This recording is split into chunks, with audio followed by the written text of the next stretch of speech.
Hey, welcome to another episode of Your Faith and Health Community. I'm your host, Pastor Jackie Jackson. And as always, on behalf of myself and our producer, Anita Alexander, we want to thank you for taking out time from your busy day to spend with us. Hopefully, prayerfully, we'll share some information with you that will improve your quality of life. Listen, I could go on about that. You know me. You've been around me long enough. You know, I can talk about it for days. But I have a guest here that I'm very excited to have. I met this young man maybe less than a year ago. And the times that we've had conversations, we're a part of Every Town for Gun Safety together. We're in some groups where we have conversations, and I'm always intrigued by him. I'm going to first tell you who he is, and then I'm going to tell you why I have him on the show. His name is Michael Check, and Michael is the founder and owner of True North Associates, LLC, a communications and business-to-business or B2B marketing constituency, offering advice based on his 40-year career as a journalist, government official, and international corporate executive. He is also a featured guest on The Place Where You Live, which is with Mike Allen at his former radio station, WRKI-FM I-95 in Danbury, Connecticut. We're telling stories about local history and points of interest throughout Western Connecticut and Eastern New York State. He uses his air name in this endeavor. Michael also is dedicated to advancing the cause of gun violence prevention following his wife's involvement in the 2012 mass shooting at Sandy Hook School in Newtown. And I'm sure a lot of you remember this shooting. A horrible time, a lot of babies. Nobody wants to see babies. Nobody should ever even want to hurt a baby. I don't get it. But Michael, thank you for being on the show. You really appreciate you coming in. Listen, just in case there's someone listening who does not remember the mass shooting at Sandy Hook, or just to kind of maybe to refresh your mind when you consider the fact, since 2012, how many mass shootings, how many individual shootings that we've had in the United States. I just want to give you just a little bit background information about Sandy Hook. So Sandy Hook Elementary School occurred on December 14th, 2012 in Newtown, Connecticut at approximately 9:35 in the morning. A deranged individual whose name we will not speak shot and killed 26 people, including 20 children between the ages of 6 and 7 years old, and 6 adult staff members. Earlier that day, before driving to school, he shot and killed his mother at their Newtown home. As first responders arrived at school, this individual committed suicide by shooting himself in the head. Personally, I wish that they would have been able to capture him and he had spent the rest of his natural life and some days after incarcerated, which is where individuals need to be as far as I'm concerned, but that's my opinion. I'll keep going. The incident is the deadliest mass shooting at an elementary school or high school in the United States history, and the 4th deadliest mass shooting overall. The shooting prompted renewed debate about gun control in the United States. I'm going to say about common sense gun laws, which is what's missing. Common sense gun laws. We're not saying we need to strip everybody of their guns, but we do need some common sense gun laws and some background checks. But I'm going to keep going. Including proposals to make the background check system universal, and for the new federal and state gun legislation banning the sale and manufacture of certain types of semi-automatic firearms and magazines with more than 10 rounds of ammunition. I've said this before and I'll say it again. If for some reason you need 100-round capacity magazine to protect your house for people who you're saying are coming to get you, you are either in the middle of a zombie apocalypse or you need to change your lifestyle. And I guarantee you, you are not in the middle of a zombie apocalypse. So a November 2013 report issued by the Connecticut State Attorney General's office concluded that that deranged individual acted alone and planned his actions, but they provided no indication why he did what he did or why he targeted the school. A report issued by the Office of the Child Advocate in November 2014 said that this individual had Asperger syndrome, and as a teenager suffered from depression, anxiety, obsessive compulsive disorder, but concluded that they had nothing to do, none of it had anything to do with his murderous acts. I'm not so sure. Other than this just being a horrible person, it's kind of hard for me to believe that you're saying all of those things and none of it had anything to do with it. But that's what the report says. Now, the report went on to say that his severe and deteriorating internalized mental health problems combined with an atypical preoccupation with violence and access to deadly weapons provided a recipe for mass murder. Now, under Connecticut law at the time, the 20-year-old was old enough to carry a long gun, such as a rifle or a shotgun, but too young to carry a handgun.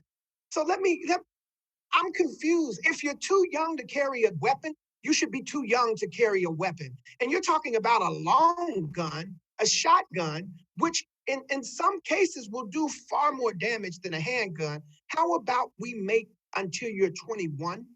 You're not eligible to carry any weapons at all. Again, that's my opinion. So I mentioned before, we're welcoming Michael Check to the show. And I read his bio, but I want to mention that the reason why Michael is here, the reason why Michael has a connection is because of his wife, Yvonne Check, who was the librarian at Sandy Hook. Yvonne has been credited with saving the lives of 22 people, including 18 students, by locking them inside a supply closet during the horrific 2012 massacre. So Yvonne is a hero. She is I think, Michael, that the word hero sometimes get tossed around too easily, too much. It's like it just pours out for anything. But what your wife did took a lot of courage. It took a lot of heart. It took a lot of saying that these babies are more important than anything else right now. And they're my charge, and I'm going to keep them safe. So since I can't say it to your wife, I'm going to say it to you. I give God glory and honor for her and people like her. And I thank you for coming on. Michael, welcome again to the show. Jackie, thank you. And you and I speak from exactly the same perspective on that four-letter word hero, which my wife will not let me call her. She says very bluntly that she did what everybody would have done, which I dispute, but that's another thing. She said that really, we were all thrown into a horrible situation. We all did the best we could. What happened in her particular case was that she came face to face with the gunman. She didn't realize it was the gunman at the time. The gunman was tall. This is how she described him to me when I saw her after the shooting. She said, "Yeah, I caught my eye out the corner of my eye, and I turned and I looked. And when I turned and looked, he turned and looked at me, and our eyes met." She said he was tall, thin. He was wearing black clothes, a black hat, and a camo army vest, and he had a rifle. I said, "Sweetheart, that was not a police officer. That was the shooter." And she actually, and you understand this the more you spend time around people who have suffered from trauma from gun violence, she didn't want to believe. She didn't, she just didn't want to believe it. But she had a special adrenaline kick then that said, our students in the library were hiding in their lockdown location, which was between two shelves of books.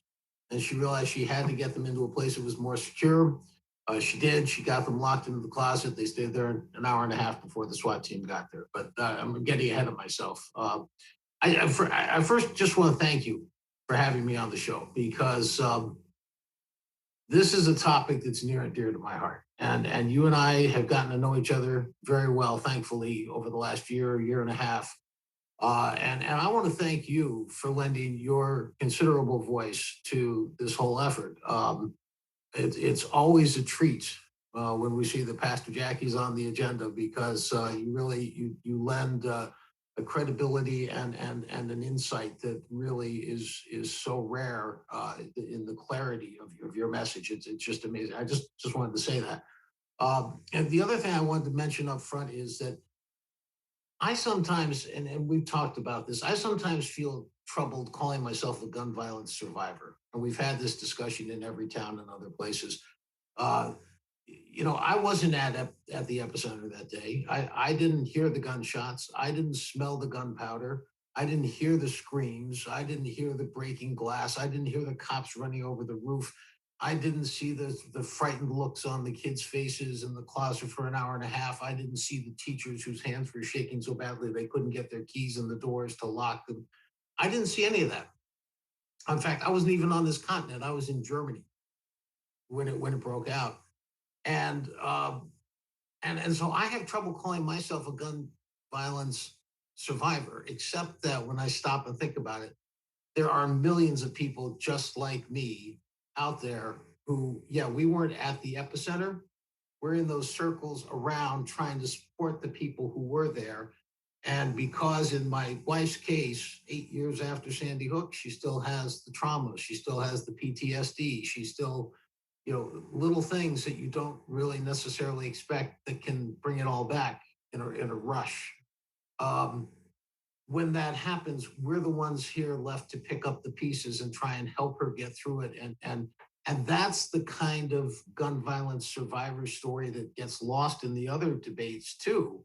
And this is why it's a problem we should just get rid of. I mean, when we have natural disasters, hurricanes and tornadoes and floods, we build dikes and dams and houses that can withstand wind, and yet we have these unnatural disasters like violence, and we don't do anything about it. What Right. are we doing? Anyway, go ahead. I'm sorry. No. And you're absolutely right. And what I want to do, and I want to mention this, Mike, when we both know this, being involved with Every Town for Gun Safety. But from Every Town for Gun Safety's perspective, a survivor is anyone who has experienced some type of gun violence. Whether you are like myself, someone who was wounded by a gun, if you are someone who has not lost, someone whose loved one was murdered, their life was taken by gun violence, if you've been robbed at gunpoint, if you've seen gun violence take place somewhere, maybe it wasn't you, but maybe you were across the street and you saw someone get shot, you saw someone get robbed.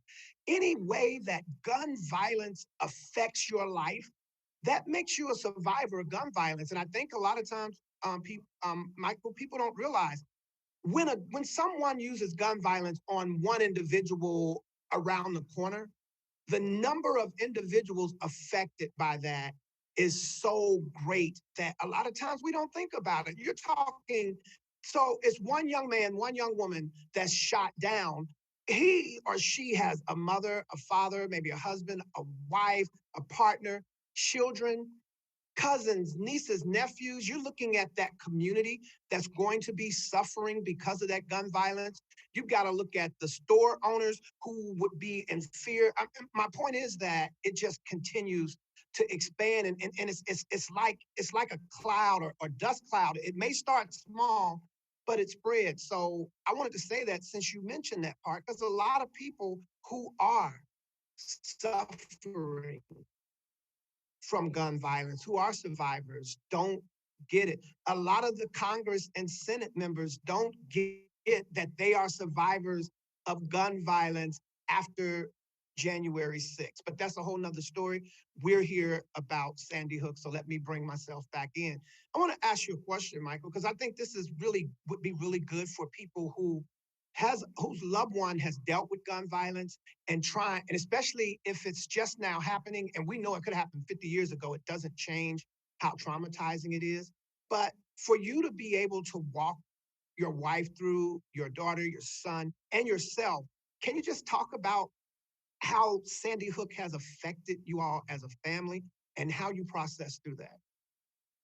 Yeah, that's a it's a multifaceted answer, and I'll try and keep it as focused as possible. I would go back to the day it happened. So um, I'm going to talk first about my guilt.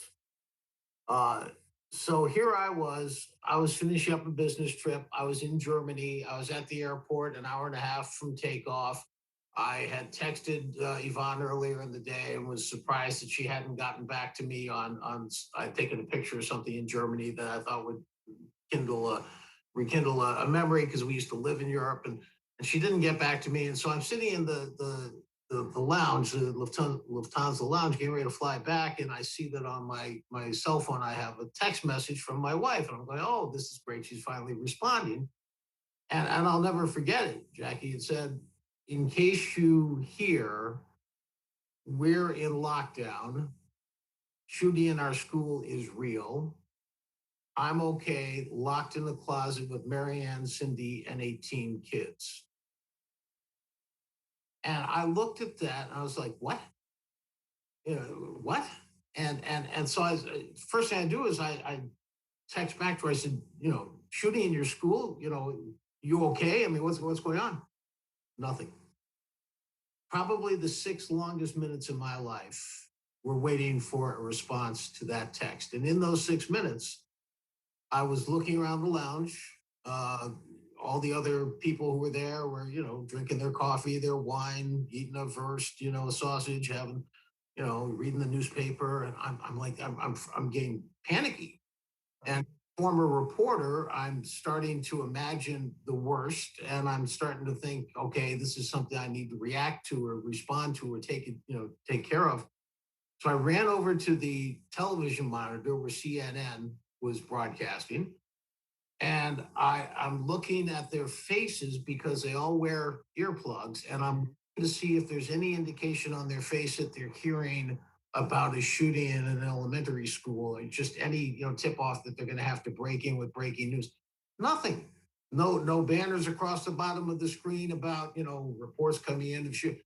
So now I'm thinking, wow, Dawn Hochsprung, who was the principal of the school, used to run drills all the time because she took this very seriously. And she had been, my wife and Dawn were best friends. And so she had told me that Dawn was actually getting a little upset about the fact that people weren't taking these drills maybe seriously enough and weren't reacting quickly enough. So she was going to make them more realistic. And I thought, oh, that's it. She's made a very realistic drill. It's even fooled my wife. Well, then 6 minutes later, Yvonne comes on. They're running around, the police running around with guns. Uh, we think they've got them by now. At this point, I realize this is real, but I still can't find any proof of it in Germany. I called my son on his cell phone, who was working about a mile away at a grocery store.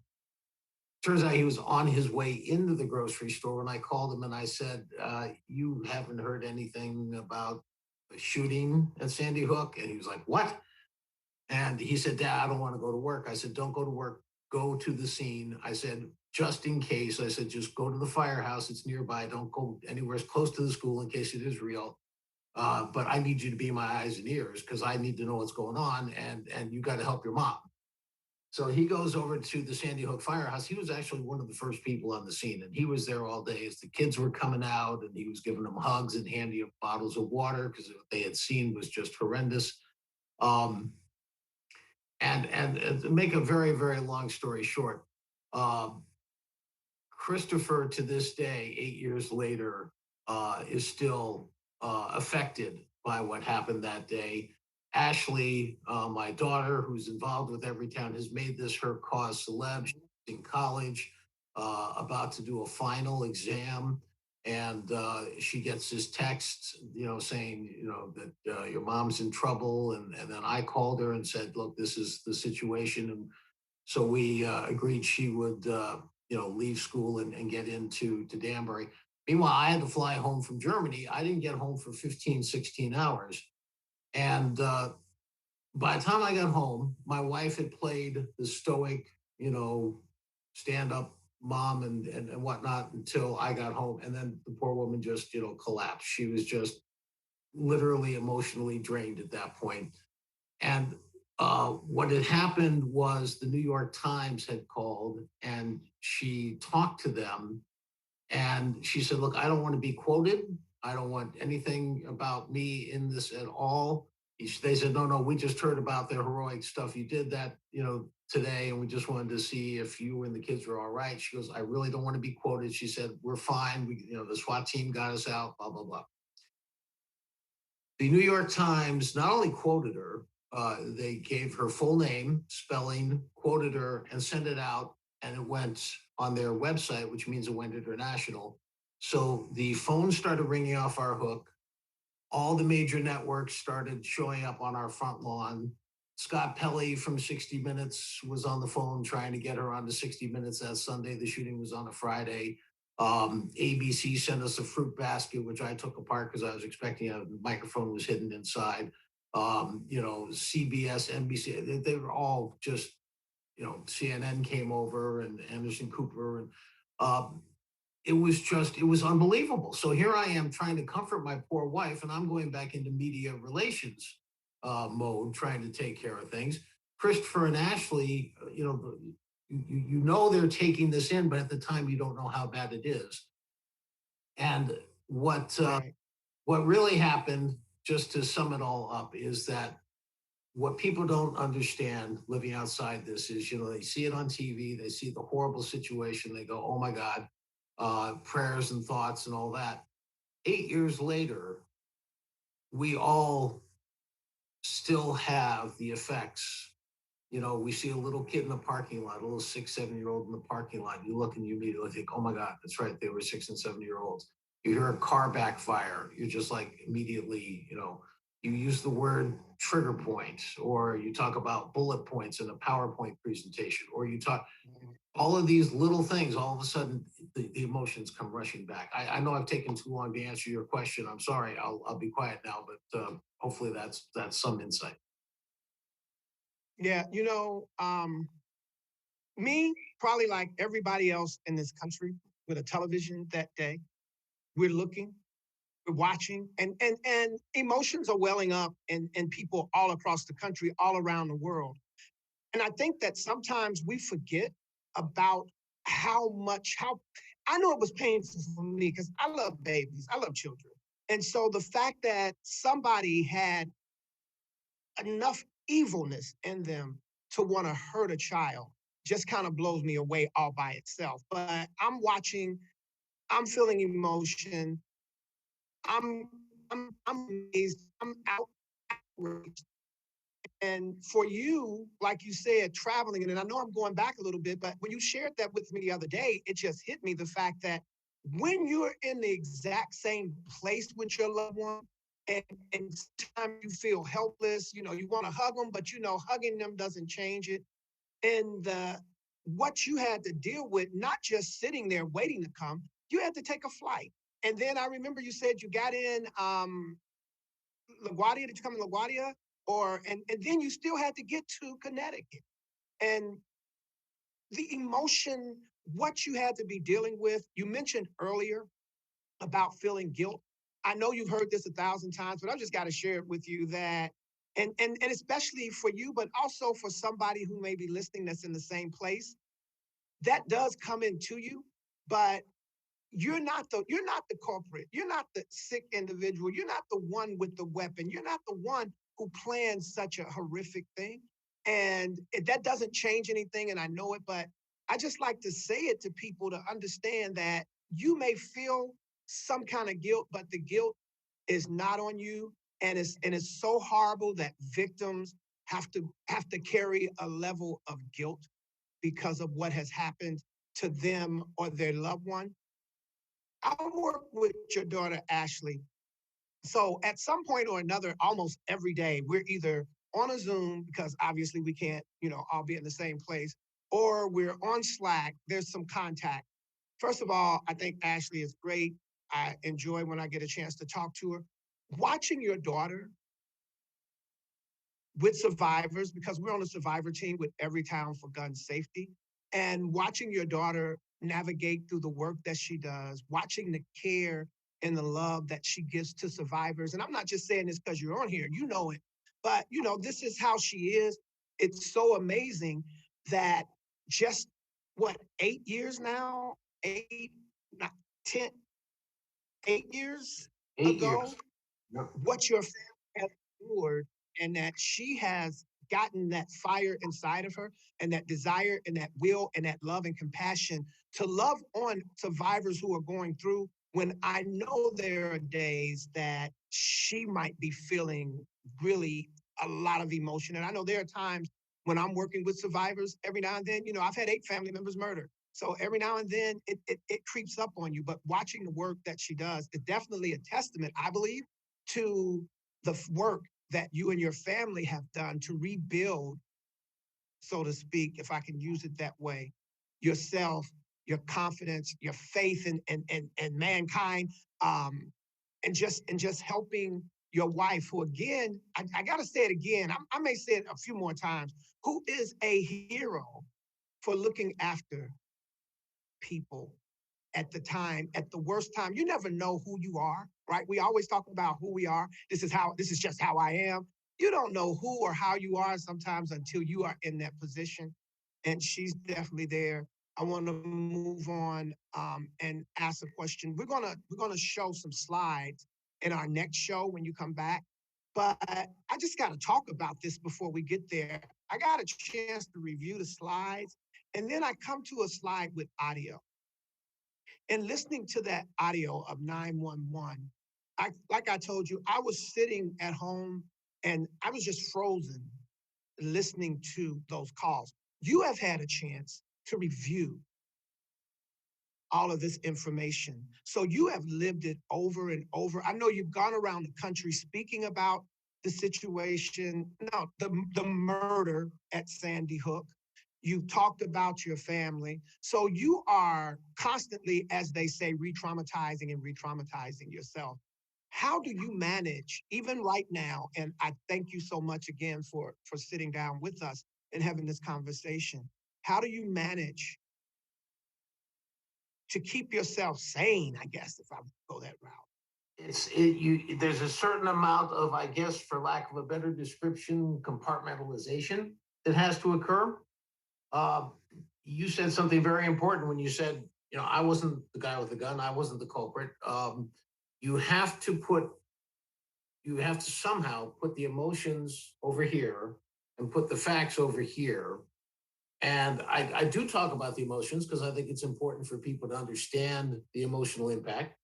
But when you really talk about the facts and focus on them, that's where you get into what you were talking about at the very start of this, which is, what do you do with common sense gun laws? What are the steps that have to be taken to avoid this? And that's when you have to deal with facts and say, okay, what caused it? What was that? So I listen, it's tough for me to listen to that tape. It's very tough. Michael, I want to thank you. We're going to have you right back. So I appreciate that. But still, I got to thank you again. I work with survivors, so I always hate when I re-traumatize a survivor, and I'm a survivor myself. So I understand what individuals are going through, but I appreciate you being here, and we're going to be back with you shortly. Listen, everybody. Gun violence, listen, 100 people a day. 100 people a day that we know of in the United States are shot, are killed, are shot and or killed by gun violence. Listen, I'm Pastor Jackie Jackson. Again, on behalf of myself and our producer, Anita Alexander, we thank you. We thank you again, Michael Check. We will be back with you shortly. You stay faithful, stay healthy.